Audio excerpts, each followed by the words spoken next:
Ну, ты, конечно, знаешь, что у тебя не один ум, а два.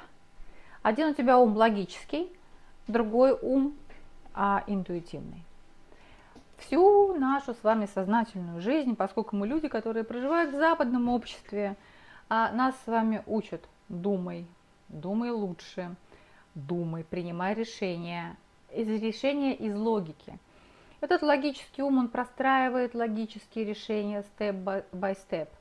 Есть интуитивный ум, который принимает решения просто из внутреннего определенного знания. Чем они отличаются, интуиция не объясняет.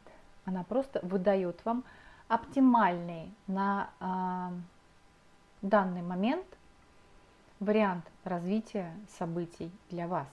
Потому что на уровне интуиции, интуитивного интеллекта мы знаем все. Ваша внутренняя составляющая все знает, как должно быть.